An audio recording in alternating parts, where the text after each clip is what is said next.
Hello everyone, and welcome back to another snapshot overview.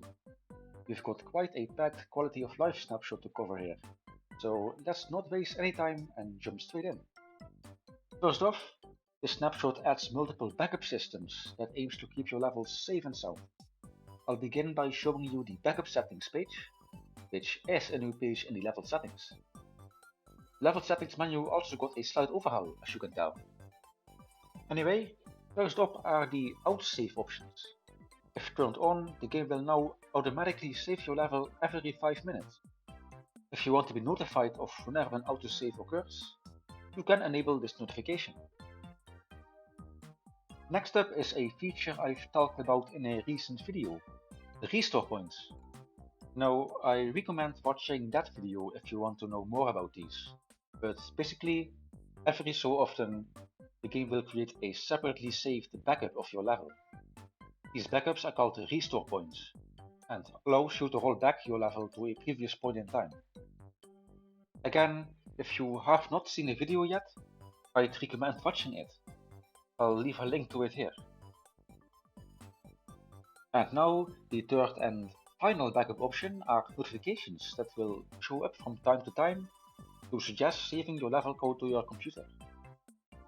This is especially useful for browser versions of Super Mario Construct, since some external software may clear the browser storage every once in a while. This tool reminds you to save your level to your desktop as a text file too, which you can use to roll back to in case your browser storage gets cleared, for whatever reason may be. Next up, we've got map codes. This is another feature I went over in the previous video, but they're pretty straightforward.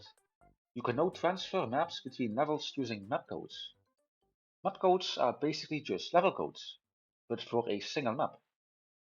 You can also use this to duplicate maps, or speed up production of tag levels.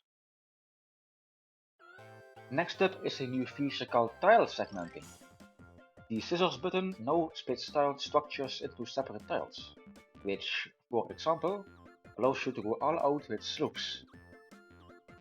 Oh yeah, speaking of slopes, some tilesets are receiving semi-solid slopes and new regular semi-solids as well.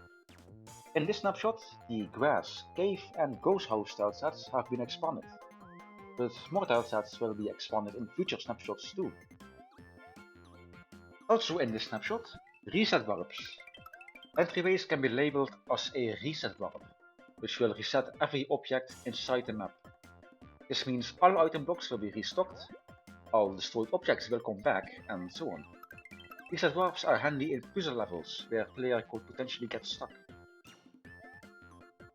Alright, it's time to show y'all some updates to pipes. First off, there's a new toolbar page for pipe objects, which are different from pipe tiles. As of this snapshot, pipe objects are capable of performing several functions. Like bullet bill blasters, they can expand and shrink over time. Another big feature that is finally coming to SMC are pipe spawners. Now, this object here is actually an invisible spawner at first, which can spawn sprites out of thin air. There's some creative stuff you can do with this, but you can drag this into a pipe for it to become a pipe spawner. You can also take it back out of the pipe and edit its properties.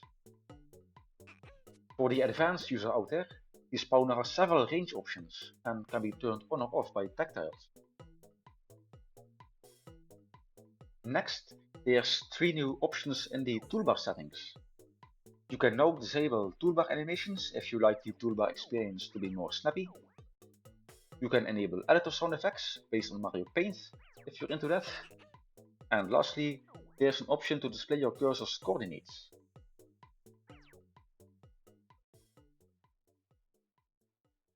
Finally, just a small quality of life thing, but figured I'd mention it. You can now pick a block palette using this new submenu.